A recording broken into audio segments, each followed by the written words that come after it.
Why, hello there. It's been a while.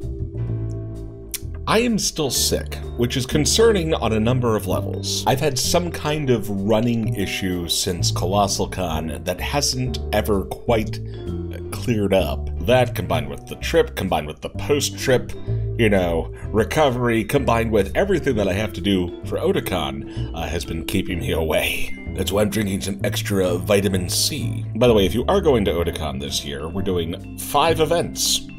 Wow. 4 game shows and, you're on and you should feel bad. For those of you who have been watching the shorts, you knew about that. And if you think I was neglecting the channel, I've been mortified this entire time. I know a few of you were watching the vlogs and a few of the things that I did put out during that period. I've shot some additional footage, but it was more like for the short/TikTok audience, doing a few informational coverage pieces for the places that I stopped. Hoping to get back on track with videos both from the trip and from other stuff that's just been kind of sitting around really soon, so just bear with me. In the meantime, I would like to talk to you about my trip. The idea was my father and I wanted to get out to the Great Plains, Midwest area, and to facilitate that, what we did was we went by plane one way, picked up a rental car, and drove back. And we had 2 layovers, saw a friend down in Charlotte at a cool breakfast diner, then we went to Dallas, got off, did some stuff, including went to the Grassy Knoll, which you know about if you've been watching the shorts, and then finally got to Boise, Idaho in the evening. Spent the night there, picked up the rental car, and then got on the road. I think I did actually sketch out a map to kind of give you the feel of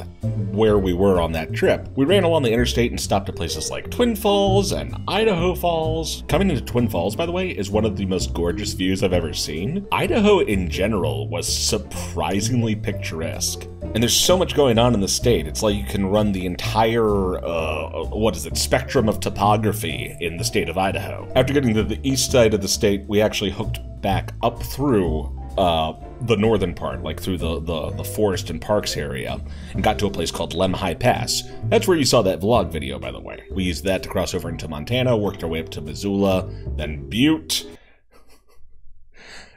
There's nothing in Butte except like a noodle house, which you'll hear more about later. Did Helena and Bozeman. Then we went down into Wyoming to go to Yellowstone. Spent 3 hours getting to Old Faithful because if there's one thing that the park is really bad at, it's at managing their construction projects. And we sat on our asses in traffic for like an hour and a half not moving. Went back up into Montana to Billings. Did the long drive over to North Dakota where we stopped to see the high point called White Butte. Went to Bismarck, went to Fargo, went down to Minneapolis where we got to see the Mall of America. Spent more time than I expected in Wisconsin because we had to cover a lot of ground. We went to the House on the Rock.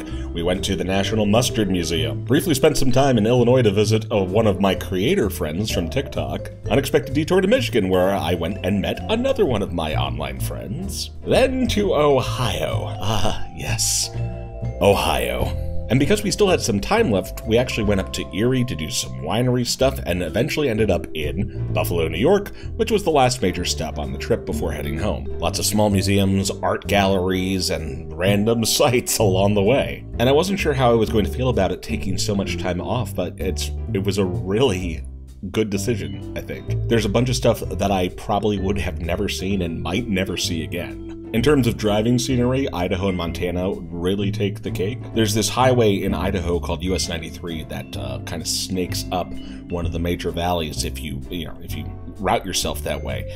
And it's just a whole nother world. Definitely one of my favorite roads to drive on that I've ever experienced. One of the other highlights was we got to go to downtown Helena, like the state capital, and we just happened to poke into this little art gallery where we got to meet a sculptor who's one of the artists who works at that particular location. And we got to go in the back, look at some of the things he's working on. He models things in like a clay that then gets cast into bronze. And it was neat because we not only got to see what he was working on, but we found out that he made one of the grizzly bear statues that sits outside of the Grizzly Center on the west side of Yellowstone. I actually ruined my phone at one point. In Twin Falls, Idaho, I was actually being really stupid. I wasn't paying attention and I closed the trunk on my phone. And there was no visible damage to it, but apparently it completely messed the screen up and I couldn't do anything with it. So I actually had to get the phone emergency repaired the following morning at a local shop. Not an expected expense on this trip. White Butte, if you saw the video, was a harrowing experience, but really, especially in retrospect, one of the the great moments of that trip. It's going to be the part that I probably remember the most vividly. There's entire sections that didn't make it into the video because I simply just wasn't recording, and I'm almost sad about that. But, I'm not one of those people who's, on TikTok and decides, oh, between saving the kitten in the pipe and hitting record. So when I slipped and slid the last 30 feet, including a 10-foot mud cliff down that hill, I had other things that I had to worry about at the time. I was screaming like a little bitch. But yeah, wide open spaces, great picturesque landscapes, lots of cool sky pictures. Oh, I took so many of those. They don't call it Big Sky Country for nothing. Minnesota was probably one of the least interesting parts of the trip. Nothing against Minneapolis, actually. Minneapolis was pretty great. They had a really cool open art museum. They had one of the best German restaurants I've ever been to. But once we left Fargo, it was just kind of like, well, there are a lot of woods. It made me appreciate why Wisconsin Dells is kind of like this huge resort town. They have like 30 water parks there, including Otakon North. But yeah, it's like the place everyone goes to because that's the destination for people who are within a few hours of this area. I thought this was going to be a lot more detailed than it ended up being, but it's just like there was so much, and so much of it feels like it was so long ago, even though this is like literally just a few weeks ago for me. But that's one of the positives of the trip, because it felt so long. Gives you a lot of space to reflect and meditate on the meaning of life and what your goals are, what's important to you. And spending time with my dad was a really important goal for this trip. I think that about summarizes everything that I want to talk about in this video. So, keep an eye out for more stuff. Got a lot of movie reviews backed up for 45-second reviews. A lot more games coming because the Steam Summer Sale, of course, is just now wrapping up. For those of you that do go to the cons, there's Otakon coming up in just 2 weeks, and Colossicon Texas coming up in August. So, be sure to stop on by and see it. Thanks very much for watching, guys. I'll see you next time. Bye-bye.